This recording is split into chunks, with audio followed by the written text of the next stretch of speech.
Vamos lá, meu povo, vamos continuar aqui a nossa aula de ética?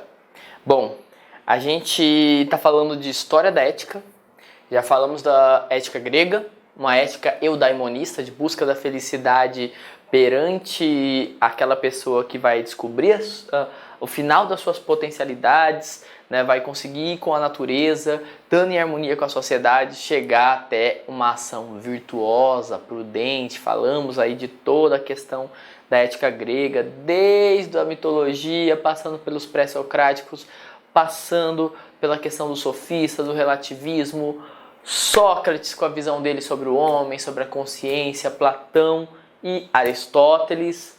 Fomos para a ética cristã. Na aula passada a gente viu que o cristianismo mudou muito as coisas aqui, tá? O cristianismo trouxe uma noção de ética interior, onde a intenção é importante. O cristianismo tirou aquela noção de que é na sociedade que a gente tem que buscar e colocou dentro do próprio indivíduo em relação ao transcendente, a Deus. E é aí que se vai buscar os valores. Agora a gente vai começar a falar sobre ética moderna, cara. A gente vai falar sobre a questão do renascimento, nasceu um monte de coisa nova e vai terminar essa aula aqui é dividida em duas partes, tá? A primeira parte a gente vai falar dos principais características, a ética consequencialista, a ética do resultado, a ética deontológica, e aí vamos focar no pragmatismo, utilitarismo, uma coisa que cai bastante em alguns concursos aí.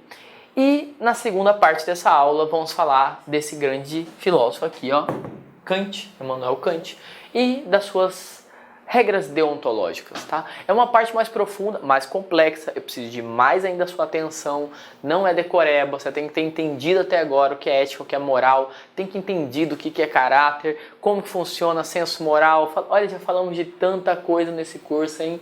Espero que você esteja aí aproveitando, acompanhando, revendo, analisando, para quando a gente chegar nessa parte aqui, ó, você já está totalmente preparado, beleza? Para o que você precisa enfrentar aí. Vamos lá agora, vamos entrar nessa questão de como o Renascimento e a Idade Moderna mudou de novo os paradigmas, tá? Mudou de novo a visão que o homem tem perante o mundo e a relação como ele se enxerga perante o mundo. Primeira coisa que a gente tem que falar, antes de entrar direto na ética moderna, que é o assunto de agora, a gente tem que falar da visão da época. Você vê aqui, ó, tudo isso aqui são filósofos gregos, cara. Filosofia grega, mas só que isso aqui foi pintado no século XIII. O que eu estou querendo dizer com isso? O Renascimento, como o próprio nome diz, né? Por que se chama Renascimento esse período? Porque renasceu-se, se fez um processo de resgate de culturas que já existiam, valores que já existiam na Grécia Antiga. Por isso que é um renascimento. Há um ressurgimento de valores clássicos, gregos. Nós temos essa imagem aqui, ó, muito famosa, pintada por Rafael, tá? Que mostra por si só como que essa época vai tentar, em certa medida, resgatar culturas e valores gregos e, de certa maneira, se afastar um pouco de algumas ideias cristãs. Tá? O Renascimento é um movimento cultural, filosófico, que nasceu dentro, de certa maneira, dentro da própria igreja, com artistas, e que vai mudar o paradigma para colocar agora quem que é o centro. Olha, na Grécia Antiga é a sociedade, a polis que é o centro da ética. Já no cristianismo, o centro da ética é Deus em relação ao ser humano. E agora o centro da ética vai ser quem? O homem, tá? O ser humano vai focar em nós. É uma época antropológica, antropomórfica, antropocêntrica, antropo-homem, né? Então é uma época em que os valores vão estar focados no próprio homem. Vai nascer aqui o humanismo. Vamos lá para a gente entender bastante dessa época. Como eu falei, a gente está falando de ética moderna, cara. Ética moderna, período moderno, tá? Período moderno vai lá desde o século XIII até século XIX, beleza? Tudo isso aí ainda é, de certa maneira, período moderno. É um período bem grande, a gente saiu dele há pouco tempo, agora a gente pode falar que a gente está no período contemporâneo, né? É nesse período que vai nascer o humanismo, nascer... Essa imagem é bem interessante porque aqui você vê a questão da descoberta das grandes ciências. A ciência é muito importante aqui, tá? As descobertas de Galileu, né, de Newton, são descobertas que vão fazer... Copérnico, cara, Copérnico descobriu que a Terra não é o centro do universo. Quando Copérnico descobriu que a Terra não é o centro, nem mesmo do nosso sistema solar, muita coisa mudou, cara, muita coisa. Porque aí o que vai mudar? Vai mudar, pô, imagine... Até então a gente pensava que Deus construiu tudo isso e colocou, claro, a Terra no centro do universo e o universo inteiro girando em torno dela. É o mais óbvio, já que nós somos especiais. Copérnico, que era padre, não era isso que ele estava querendo, tá? Mas ele acabou descobrindo que não. A Terra não é nem o centro do nosso sistema, que é um sistema solar, é o Sol que é o centro. O homem vai totalmente, ele vai de certa maneira desacreditar dessa verdade pronta religiosa e vai tentar agora moldar outras coisas através da ciência, através de outros valores, buscando valores que voltem a valorizar o homem como tal e não só o homem como fruto de pecado. Se refez a axiologia, ou seja, se refez aqui o paradigma dos valores, aonde o homem vai buscar esses valores. A gente pode falar que a ética moderna, esse período, é um período, como eu falei para vocês, antropocêntrico, o homem como centro do universo, né? O renascimento, a razão e a contestação. A razão porque agora aqui a fé vai ser contestada aos poucos e a gente vai ter a razão. Temos grandes filósofos como Descartes, né? Penso, logo existo. Descartes está dizendo... Penso, logo existo, cara. O pensamento, a razão é o mais importante. Muito mais importante que fé ou que qualquer coisa é a razão. Você vê como isso é um valor grego, tá? A ideia da razão, da prunesis, da prudência lá de Aristóteles.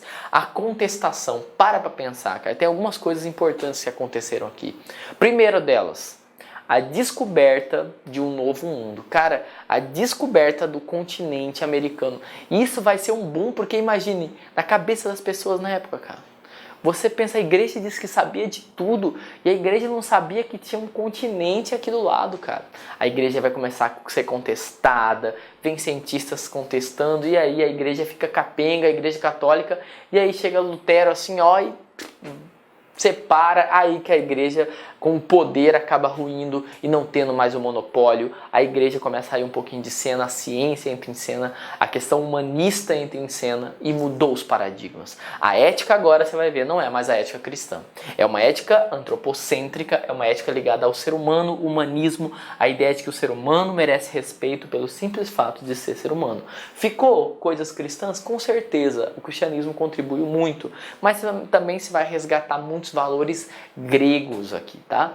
Entenda que a gente está fazendo uma aula de ética. E ética é o quê? Estudo de ação? Não, ética é estudo de valor, o que está por trás das ações humanas. O que está por trás? O que é um valor ético? Vamos lá, época moderna. A época moderna está aqui, ó. Ética antropocêntrica, época moderna. A gente pode dividir em duas éticas, tá? Duas éticas. Olha, essa imagem é muito bacana e muito especial porque você vê aqui, ó, alguns pensadores dessa época aqui moderna fazendo estudos com cadáveres, ciência. Cara, a ética agora, o paradigma moderno da ética, presta atenção aqui, ó. Não é mais o paradigma que até então existia, que era o paradigma cristão transcendente. Não é também a natureza, não é tipo, quanto mais perto da natureza, não. Qual que é o paradigma agora? O que o cara vai buscar? O que os filósofos, o que as pessoas vão buscar dentro dos valores? Qual é a base dos valores? A praticidade, cara, a questão prática, a medicina mostra isso. É como se a ética fosse um remédio. Nós temos um problema de corrupção, nós temos que achar melhor saída ética para vencer esse problema de corrupção. A gente tem um problema social, a gente tem que achar a melhor ação ética, a que vai dar um melhor resultado e vai curar esse problema social. Olha como é diferente, não é mais em Deus, não é mais na própria natureza, na busca da felicidade interior e da realização das potencialidades. Não, cara, é uma questão prática aqui, tá? A ética, ela é uma ética ligada à consequência, ela é uma ética ligada ao melhor resultado, beleza? É uma questão, por isso que essa imagem é importante, porque essa imagem mostra essa ética agora vista quase como uma medicina, tá? É quase como uma medicina. A ética, ela tem uma coisa baseada no próprio ser humano, no que ele vive aqui, não mais no transcendente, e uma questão prática, beleza? nós podemos dizer aí, ó, que a ética moderna pode ser dividida em duas éticas, né? A ética consequencialista, como o próprio nome diz, a gente vai aprofundar nisso, é isso que a gente vai estudar agora, tá? Na metade dessa aula a gente vai estudar ética kantiana, aí a gente vai pra cá, ó, ética deontológica, tá? A ética deontológica fica para a próxima aula, próximo encontro aí, tá? Ética deontológica. Você já sabe que deonto significa dever, né? Princípio. Não é isso que a gente vai estudar agora. A gente vai estudar uma ética que veio antes dessa. A ética consequencialista. Como o próprio nome diz, o que é uma ética consequencialista ou ética do resultado? Como que você sabe que algo é ético? Vamos lá, vamos voltar? Ética grega. Como que você sabe? Como que um grego sabe que é uma ação ética? Como que ele sabe? Quando aquilo traz felicidade para ele, resultado para a polis, e quando aquilo está seguindo a natureza superior da prudência e da razão dele. Beleza? E quando é meio termo, né? Lembra? Para isso acontecer, tudo isso que eu falei tem que ser meio termo. Virtude é meio termo, equilibrado. Nem muito, nem faltando, nem demais. É aí pronto, aí você percebeu que é ético. Beleza? Para o grego. Para o cristão, Deus é a chave. Então, para um cristão, como que você sabe que algo é ético? Quando está de acordo com as leis divinas. Pronto, então é ético. E para uma pessoa agora dessa época? Bom, segundo a ética, que a gente vai focar aqui, ó, a ética consequencialista, né? Segundo a ética consequencialista, se sabe que uma coisa é ética quando ela tem resultados, quando a consequência é boa. Isso mesmo. Quando a consequência da ação é boa, então foi uma coisa ética. Beleza? Quando a consequência é boa. Quando o resultado não é bom, porque não foi ético o que você fez. É aqui que vai vir aquela coisa de que intenção, lembra que o cristianismo é uma ética da intenção. Aqui, cara, intenção. É aqui que vai vir aquela frase que você conhece aí, ó. Bom, de boa intenção o quê? De boa intenção, meu amigo, o inferno está cheio. Então, assim, é aqui que vai vir essa noção de que a ética não é intenção, é resultado, tá? É pelo resultado. Ah, mas eu tinha uma boa intenção e não sei o que, mas deu merda, meu amigo. Deu merda. Então, assim, seja mais inteligente, seja mais prudente, use algo que vai dar o resultado bom, porque quando o resultado é bom, é ético. Olha como mudou o paradigma. Lembra que a ética estuda os valores que estão por trás da ação, os princípios que estão por trás da ação.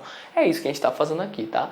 Estudando os princípios por trás da ação. Os princípios por trás da ação. Ética consequencialista. Como eu falei, ó, ética consequencialista. Essa imagem é interessante também porque a ética consequencialista é quase uma ética de resultado, cara. É uma ética de resultado, é o resultado que importa. É quase uma ética de guerra. Acabei não falando, pensei e não falei, né? É uma ética de guerra, cara. Porque o resultado, já leu Arte da Guerra? Cara, isso é estratégia ética, o melhor resultado é melhor ética. Aquela que dá um resultado melhor, quem quer acabar com a corrupção, vamos fazer a estratégia da delação premiada. Mas vai ajudar bandido, não importa, meu amigo. O bandido lá, ele vai pagar um pouco, vai perder o dinheiro, vai ter que devolver, mas ele não vai ficar na cadeia. Vai por um tempo menor, mas você está ajudando o bandido. Mas esse bandido está delatando os outros e eu estou conseguindo acabar com o esquema. Você tá entendendo? Eu tô acabando com uma coisa maior, cara. Olha que bacana, eu tô acabando. Mas, poxa, você tá... Não importa o jeito que eu tô fazendo, o resultado é bacana, porque é uma questão de guerra, você tem que vencer a coisa, tá? Então é uma ética da consequência, do resultado. Como tá aqui, ó, a ética consequencialista, ou ética do resultado, tá? Ela vale pelo resultado e não pela ação. A ação pode ser meio controversa às vezes, mas não importa. A ação é controversa, né, como eu falei da delação premiada, que é uma coisa bem ligada à ética consequencialista, ética do resultado. Você tá, imagine, você tá dando você tá dando prisão domiciliar, o cara é bandido, corrupto, roubou milhões, mas ele devolveu e ele pior, cara. Eu dou essa recompensa e aí ele delatou todo mundo, eu fiz todo o esquema, ó, cair. Não parece muito ético você dar esse quase prêmio pro cara que delatou? né? Tem propostas aí judiciárias de até premiar quando o cara faz, vamos dizer assim, ó, eu sou um cara corrupto, eu delatei lá, fui preso, delatei meus amigos e por causa disso 10 milhões foram dados ao Estado. Ah, 3% vai ficar pra mim. Você vê, pô, professor, como assim? Ou melhor, você que é corrupto, você vai ficar com 3%? Isso é um absurdo. Pode até ser, mas você concorda comigo que se a gente fizer um negócio assim, não vamos discutir agora se é a favor ou contra, mas assim, se a gente faz uma coisa assim, o que vai ter de gente delatando toda vez que alguém fizer merda, ou melhor, toda vez que alguém fizer corrupção, ela vai estar com medo porque alguém pode, ó, delatar ela e ganhar um pedaço do bolo que vai ser resgatado de novo pro cofre público. Não parece muito ético, mas o resultado é bom? Então é ético, entendeu? É basicamente isso. O resultado é bacana? Bacana, então o resultado, melhor para todo mundo, é ético. Logo, vale pelo resultado e não pela ação. A ação às vezes até parece que não é ética, mas o resultado é ética. A conduta boa é a que nos leva a consequências boas. Olha que interessante. Quando a consequência é boa, então é porque foi bom. Mas o que é uma ética consequencialista? Bom, eu dividi em duas aqui, tá? Geralmente se faz assim mesmo, ó. Nós temos aqui, ó, a ética pragmática e a ética utilitarista. O pragmatismo vem de prática e o utilitarismo vem de fim último. Então, assim, ó, a ética pragmática é aquela que é mais prática, inventada aqui, a gente vai ver por um filósofo específico muito famoso. E a ética utilitarista é aquela que é mais útil. Essas duas são consequencialistas, ou ética do resultado, éticas baseadas... Olha que interessante, cara. Eu falei para vocês no começo, né? Que ética não é estudo da ação, mas é o que está por trás. Porque você vê a ação, mas o que está por trás daquela ação específica? Lembra, no começo do curso eu falei que você ia entender se era uma questão pragmática, utilitarista, o que está por trás daquilo? Né? Um exemplo de ética consequencialista é o que você está fazendo agora. Você está aqui assistindo esse curso. Por quê você está assistindo? Porque eu quero passar no concurso que eu estou fazendo, porque eu quero aprender mais, porque isso... Olha, então você está fazendo o curso aqui porque você quer um resultado bacana. Então o resultado aqui é interessante. Você está entendendo? O resultado, eu estou fazendo uma coisa aqui esperando um resultado bom. Ética da consequência ou do resultado. Você está buscando uma finalidade boa. Mais do que estudar a sua ação é entender o que está por trás. Quais são os valores por trás da sua ação. Vamos lá, esse cara, você conhece esse cara? Esse aqui, ó, esse sorriso maroto aqui, ó. Esse filósofo com esse sorrisinho dele aí maroto, muito famoso, né? Maquiavel, Nicolau Maquiavel. Maquiavel é o pai do pragmatismo. Os fins justificam os meios, meu amigo.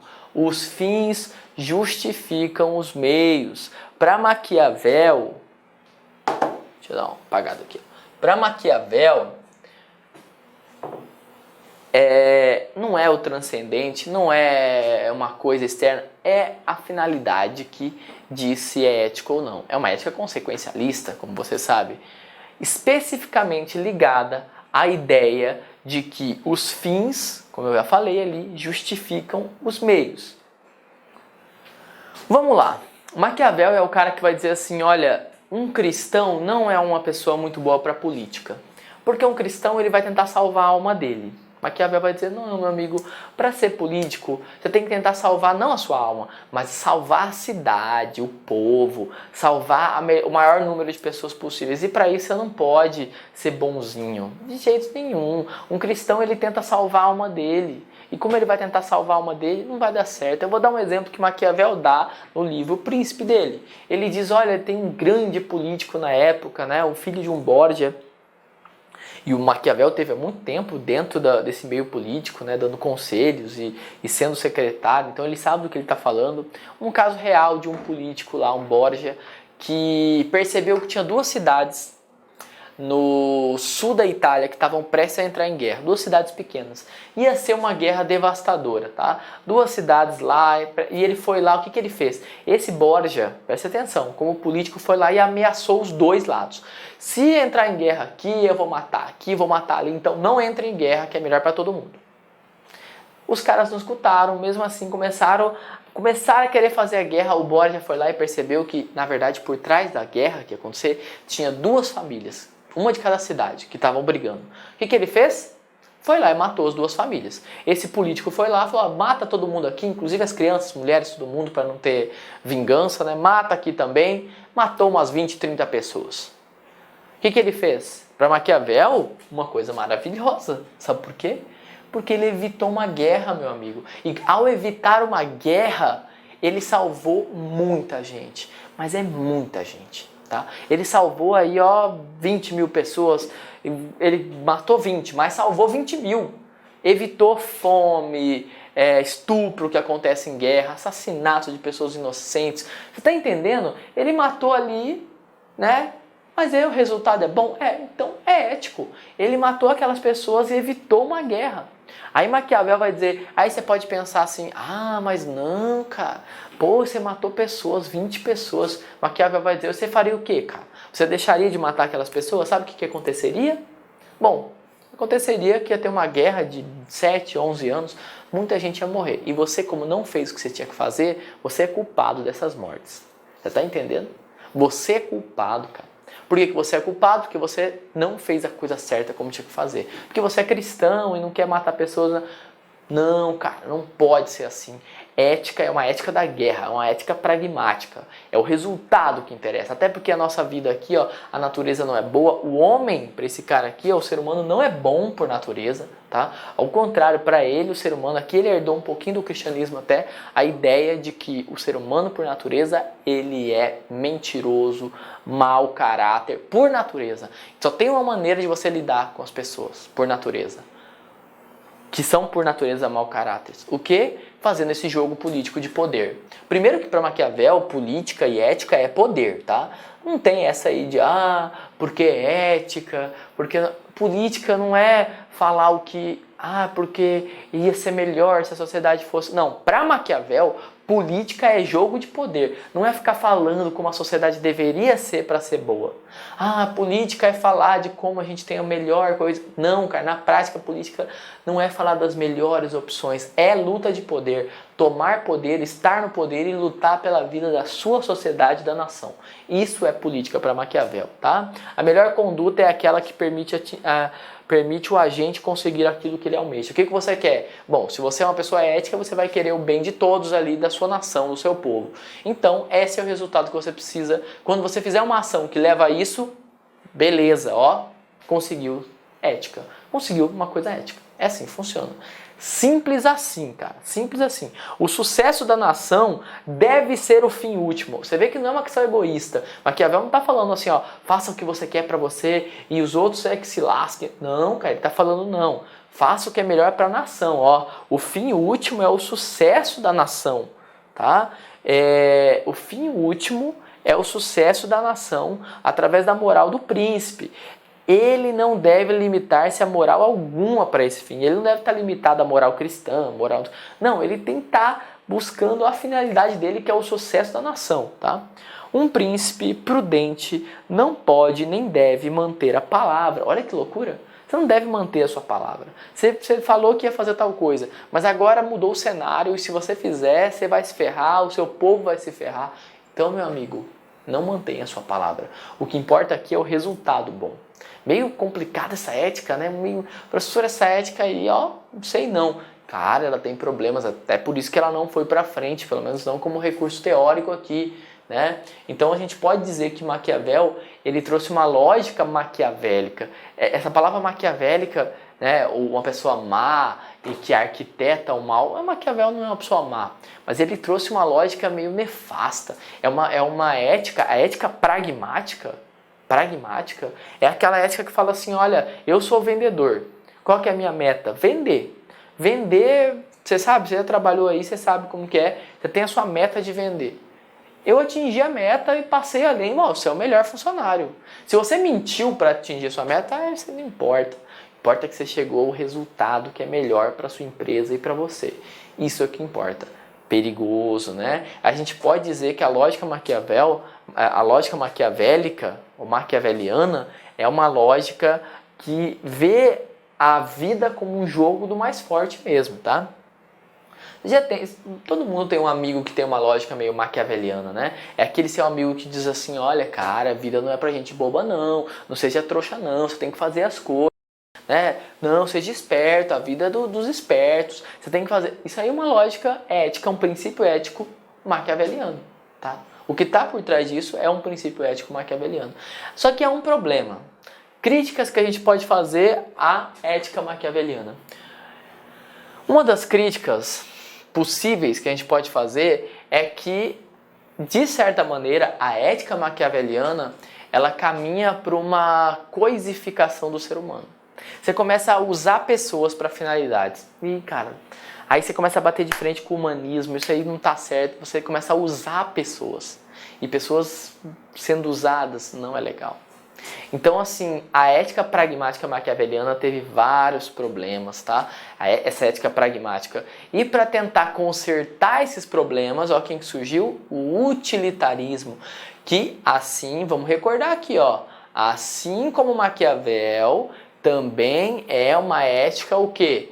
Consequencialista, uma ética da consequência. É a consequência que visa se é ético ou não. Só que diferente do pragmatismo, essa aqui é mais humana. A ética utilitarista, ela diz assim, como que eu sei que uma coisa é ética? Quando ela alcança a felicidade para a maior parte de pessoas. Quando ela alcança a felicidade para o maior número de pessoas, ela é ética. Por exemplo, uma pessoa, você está perdido na floresta, com 3 amigos, vocês estão passando fome e você acha uma fruta lá para comer. Uma pessoa que tem uma ética utilitarista, ele vai fazer o que com essa fruta? Bom, ele vai ter a felicidade da maioria. Então ele vai cortar, separar, não vai esconder a fruta, tá? Ele vai mostrar para os amigos e vai repartir igual com eles. Porque quanto mais pessoas estiverem felizes ali, mais ético é. É basicamente isso. O resultado da ação tem que ser a felicidade para o maior número de pessoas. Jeremy Bentham, né, o Bentham, é o cara que vai trazer a ideia que ele trouxe lá dos pitagóricos, a ideia de que o mundo é prazer e dor. O mundo é prazer e dor. Esses são os 2 reis do gênero humano. Ou a gente tem prazer ou dor toda hora na vida. Então o que é uma coisa ética? É aquela que traz o menor número de dor para o menor número de pessoas. E o maior, essa é a ideia, evitar a dor, né? Buscar algo prazeroso. Quando a gente evita a dor para o maior número de pessoas, isso é ético. Isso aqui é muito usado, por exemplo, nos direitos dos animais, né? A gente faz teste com o animal? Faz. É uma coisa ruim? É. Traz dor para o animal? Traz, mas cura doença. E curar uma doença, pô, eu fiz um teste com um coelho, com um animal lá, com 2, 3 cachorros, isso é ruim. Só que é útil uma porrada de gente, até para outros animais, porque se a gente encontrar a cura daquela doença, a gente vai salvar um monte de gente e evitar muito sofrimento. Ah, então, beleza. É bom, é útil, é muito útil, então vale o sofrimento dos animais. Essa é uma lógica de ética utilitarista, tá? A ética utilitarista, que traz a felicidade da maioria nesse sentido, é a ética das empresas, né? Dessa nova religião chamada empreendedorismo. Essa ideia de quanto mais empreendedor, mais você trouxe aí, ó, sucesso, mais você é amado, trouxe a felicidade para sua família, para quem está em volta, mais você é ético, você é um exemplo a ser seguido.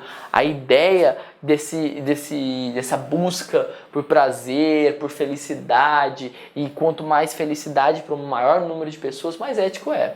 Como que você sabe que isso é bom? Trouxe felicidade para o maior número de pessoas? Ah, então, como que eu sei se isso aqui é ético? Como que eu sei que aquela ação é ética? Quando vai trazer felicidade para o maior número de pessoas. É uma ética da consequência. O maior filósofo da ética utilitarista não é o Bentham lá, e sim o George Stuart Mill, tá? George Stuart Mill é o maior maior filósofo da ética utilitarista. E ele vai colocar uma coisa a mais, ele vai falar que essa ética utilitarista tem que ser uma ética de responsabilidade social. Porque aí sim Quando ela for uma ética da responsabilidade social, respeitando o que as pessoas escolhem, o que as pessoas querem, e, de certa maneira, buscando essa felicidade com responsabilidade social, aí sim, pronto, a gente pode falar que é ético, tá? Então, ética da responsabilidade social. As ações são corretas na medida, olha como é a consequência que vale aqui, ó. As ações são corretas na medida em que tendem a promover a felicidade. E erradas à medida em que tendem a promover o reverso da felicidade. A dor, a tristeza, aí elas são erradas. A melhor ação é a mais útil, por isso que nasceu o utilitarismo, né? Se deve calcular as consequências boas e ruins de todas as ações. Se deve calcular as consequências boas e ruins de todas as ações. Buscar não intervir na liberdade dos demais. A ética utilitarista acredita bastante nessa questão da liberdade, né?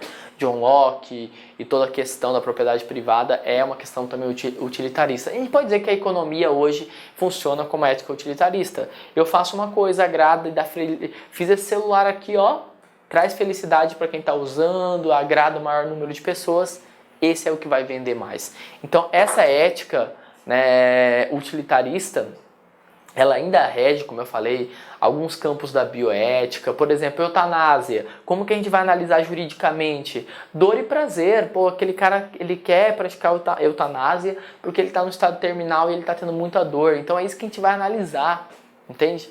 É a questão da dor e prazer. A ética utilitarista é aquela que tem uma visão da melhor utilidade. Eu repito, você está aqui por quê? Por que você está assistindo esse curso? Só por prazer? Talvez, mas eu acho que você está aqui também, ou principalmente, para passar num concurso, ou para ter uma noção de ética, para uma coisa ou outra, para prova, para... Ou seja, você está aqui por uma finalidade útil para você. Você está entendendo? Uma finalidade útil. Se você parar para analisar, é essa finalidade útil que está por trás da sua ação é que justifica o fato de você estar assistindo essa aula aqui. Ou seja, utilitarista. Empresas que tem um funcionário do mês, o cara que é mais querido, ética utilitarista. Quando a gente faz assim, ó, aquelas pesquisas, né? Ah, o professor tal é o que dá as aulas mais legais e tal. Ética utilitarista. Ele é o que traz a felicidade para a maioria, mais resultado, melhor professor. A ética utilitarista, então, é uma ética consequencialista ligada à responsabilidade social e à consequência, onde a melhor ação, a mais ética, é que mais útil. Você está entendendo o que a gente está vendo aqui? Como que você sabe? Ética é o que está por trás da ação. Já falei, vou repetir até você entender isso aí. Como que eu sei que tal coisa é ética, segundo esses caras aqui? Olha, o que estava por trás da sua ação? Você estava pensando em você? Não é ético. Você estava pensando na felicidade da maioria? Ah, então é ético. Foi uma ação ética. É isso que você estava buscando? É isso que você conseguiu? Ética, tá? É ético quando alcança isso. Por isso que uma ética utilitarista, do útil. Beleza? Entenderam aí essa relação utilitarismo, pragmatismo. Utilitarismo, pragmatismo. Os dois são consequencialistas. Beleza? Vamos falar agora dos problemas que essas éticas trouxeram. Principalmente problemas que o Kant mostrou pra gente, que é o grande filósofo da ética contemporânea, tá? O Kant vai fazer algumas críticas, como você pode ver aqui, ó, críticas à ética utilitarista. Primeira crítica que ele vai fazer, ele vai dizer o seguinte, cara, o Kant vai dizer, para analisar, o que é a felicidade? A ética utilitarista e a ética pragmática buscam a felicidade. Beleza, buscam a felicidade. O Kant, como um filósofo, ele vai dizer, meu amigo, o que é felicidade? É a mesma coisa para mim e para você? O que é? Então, como que a gente vai basear a ética? Como que a gente vai basear a ética na felicidade se a gente nem sabe o que é? A gente nem sabe direito o que é isso aí. Então, complicado. Não vamos basear a ética na felicidade, não, tá? A felicidade a gente não sabe o que é. Piorou ainda falar do que é a felicidade, ó, pra maioria, cara. Felicidade pra maioria, se a gente nem sabe o que é felicidade. O Kant vai dizer, essa ética utilitarista aí não é bom, não é bacana, não é legal. Porque a gente nem sabe o que é felicidade, não é um bom parâmetro para a gente fazer ética, tá? Outra crítica que a gente pode fazer, terrível, você já faz aqui a ideia pela imagem, tá? Vontade da maioria é um bom critério, cara? Será que a vontade da maioria é um bom critério para ética? E se a maioria for nazistas? Então é ético, porque a maioria quer.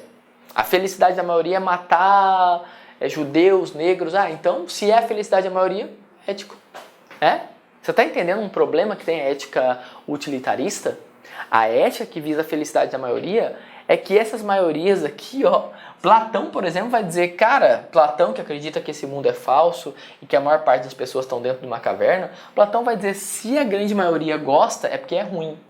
Olha, a grande maioria gosta de assistir Faustão, cara. A videocassetada. A grande maioria gosta de músicas funk. A grande maioria não é um bom parâmetro. É uma crítica ética utilitarista isso aqui, tá? Não dá pra usar a maioria como a felicidade da maioria. Não, não dá. E se a felicidade da maioria for fazer coisas totalmente nefastas? Entende? Não dá pra usar isso aqui como parâmetro. O que é e o que fazer? Outro problema aqui, ó, ligado a essa imagem aqui e ligado à questão da ética utilitarista. E o que a gente faz com a minoria, meu amigo? A gente mata a minoria? Porque se é a questão da felicidade da maioria e a minoria. Entende? Há problemas éticos aqui, gravíssimos aqui. Então, por isso que a ética utilitarista não é que ela vai ser jogada fora, mas há problemas, há críticas que a gente pode fazer. Outras coisas, outras críticas. Até quanto tempo dura o efeito de uma ação? Você vê que a ética consequencialista, utilitarista, ela está baseada na consequência, beleza? Vou dar um exemplo para vocês. Aqui perto da cidade onde eu moro, tem uma barragem, né? Essa barragem foi feita, destruiu o ecossistema lá e tal. Mas, bom, tudo bem, destruiu algumas plantas, destruiu alguns animais, matou algumas espécies, mas trouxe energia para todo mundo. Olha só, é melhor, utilitarismo. Trouxe uma coisa que precisava, então tranquilo, é melhor para todo mundo. Ou não? Claro que é melhor, porque está trazendo energia. Mas e se amanhã essa barragem estoura? E se ela inunda? Ah, então foi ruim. A questão é, a gente não sabe quanto tempo dura o efeito, a consequência. Se a gente vai basear a ética na consequência, a gente não sabe quando termina a consequência. Você está entendendo um problemaço aqui? Ah, eu vou fazer isso baseado no meu resultado. E qual é esse resultado? Ah, o resultado é felicidade. Como você sabe que vai trazer felicidade? Ah, porque eles vão gostar. Mas e se amanhã isso piorar? Entendeu? A cocaína traz felicidade para quem está usando, sei lá. Então vamos dar cocaína para todo mundo? É felicidade. Você está entendendo? Complicado, cara, porque não dá para você saber a consequência. Pode até trazer felicidade por um tempo, mas vai destruir a vida da pessoa, né? E assim com tudo, álcool e droga e tudo mais. Entende? Você vai basear na consequência. Como que termina essa consequência? Há 2000 anos atrás, quase, um padre chamado Irineu de Leão escolheu os 4 evangelhos que iam estar na Bíblia. Isso que ele fez foi bom? Foi correto? Pensando de uma maneira utilitarista? Ah, depende do resultado. E esse resultado vai até quando, meu amigo? Até hoje a gente está nesse resultado do que ele fez. E vai embora. Como que a gente vai saber? Qual é a finalidade? Nunca termina. Enquanto tiver, está acontecendo. A gente não sabe. Uma coisa pode ter um resultado bom hoje e amanhã piorar ainda mais. Não deveria ter sido feita. Logo, como que a gente sabe quanto tempo dura, né? Só saberemos se uma coisa é ética depois? Depois não dá. É uma crítica que dá para fazer a ética consequencialista. Como que você vai basear a ética no resultado? A gente só sabe do resultado depois. Não dá, né? E a última crítica à ética consequencialista como um todo, o utilitarismo e pragmatismo, é que ela acaba reduzindo os valores humanos à consequência e assim acaba coisificando pessoas. Reduzir o valor da conduta à consequência e não à coisa em si acaba criando uma ética de guerra. Porque é uma ética de guerra, é o resultado que importa. Então não é uma ética muito boa, beleza? Não que a gente vai jogar fora ela, é só umas críticas para você entender, críticas que se pode fazer à ética consequencialista. Antes da gente terminar e ir para o Kant, né, um bônus aqui que é o nosso Rousseau. Rousseau vai trazer uma ética interior, da intenção, muito parecida em alguns pontos com o cristianismo, mas com muitas diferenças aqui, né? Rousseau realmente acredita que, diferente do cristianismo, ele acredita que é uma questão interior, mas ele acredita que é uma ética do coração. Ou seja, é uma ética da intenção e que a própria natureza do homem é boa. Rousseau é aquele filósofo que diz que o homem nasce bom e a sociedade é que corrompe. O homem é bom, ele gosta de fazer as coisas boas. Para analisar, o Rousseau vai dizer, será que você é bom por natureza? Será que você é mal? Deixa eu dar um exemplo. Você preferia o quê? Você preferia viver... Será que você é violento por natureza? Você preferia viver na Síria, na faixa de Gaza, em guerra? Ou você preferia viver aí como você tá, na sua casinha, com o seu sofazinho, com a sua Netflix, com um brigadeirinho no colo, comendo tranquilo, cara? Qual dos dois você prefere? Viver tranquilo, né? Sabe por quê? Porque você não é violento por natureza e nem mal por natureza. Claro que não, cara. Você não é nada disso. Você, por natureza, você é uma pessoa boa. Você quer o bem. Se você pudesse fazer o bem ou o mal para todo mundo, você vai fazer o bem.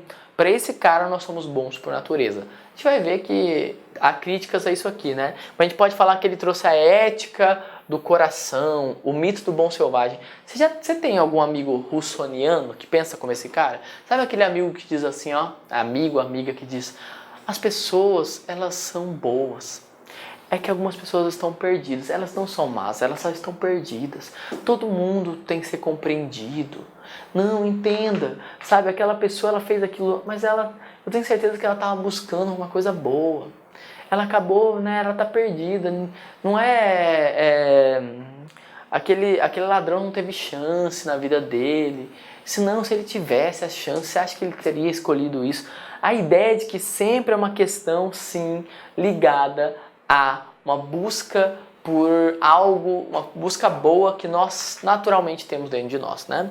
Então, para esse cara aqui, Rousseau vai trazer uma ética ligada ao coração, não mais racional. Você vê que não é uma questão racional, tá? A natureza fez o homem feliz e bom, mas a sociedade deprava. A sociedade ensina a gente a ser competitivo, ela faz com que a gente seja pessoas mentirosas. A sociedade é que destrói a gente.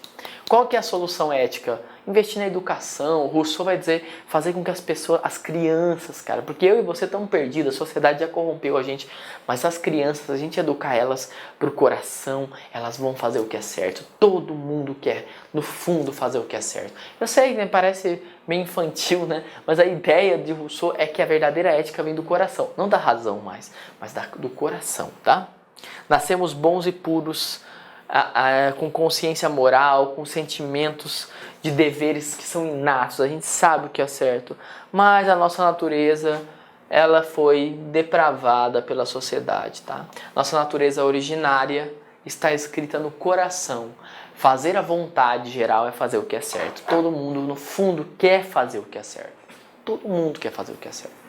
O problema mesmo é que a maior parte das pessoas se perdeu do seu coração, tá? Mas fazer a sua vontade, fazer a vontade do nosso coração é fazer o que é certo. Então, para Rousseau, é quase uma ética ligada a buscar a natureza do bem dentro de você e fazer isso ligado às emoções, procurar. Todo mundo quer fazer o que é certo, todo mundo. Se você está fazendo alguma coisa errada, é porque você está equivocado. Se aproxima do seu coração que ele vai mostrar para você. Basicamente isso, como eu falei, vai ter suas críticas, mas é uma ética do coração, da bondade dentro de nós, né? E que foi importante uma porrada de coisa, é um pouco influenciada pela questão do amor cristão, mas se afasta bastante da questão cristã do amor, da questão cristã do pecado, né? Bom, na próxima aula a gente vai ver a ética do dever, a ética desse cara aqui, ó, Kant, tá? O nosso filósofo Kant, deixa eu voltar aqui, a ética do dever, e o Kant, que é um grande filósofo, tá? Eu posso dizer até que, a gente pode dizer que o maior filósofo de ética de todos os tempos é Kant, até hoje, né? A questão da deontologia é ele que vai trazer. Ele vai criticar a ética grega, ele vai criticar a ética cristã, e vai trazer coisas da ética cristã, vai trazer coisas da ética grega, vai criticar o utilitarismo, o pragmatismo, vai criticar Rousseau, que a gente acabou de ver, que é a ética do coração, e vai trazer novos valores éticos, valores esses que você tem que saber para sua prova, a gente não tinha como chegar até aqui, não tinha como falar de Kant, que é a nossa última aula da história da ética, e que é aqui que você vai pegar a coisa e estiver totalmente preparado para se falar de ética, você sabe do que está falando, beleza? Olha, bons estudos, a gente já volta aí para falar de Kant, e o Kant é a cereja do bolo, tá? Entender realmente qual é o parâmetro ético hoje, beleza? Um abraço, bons estudos para você. Clique like.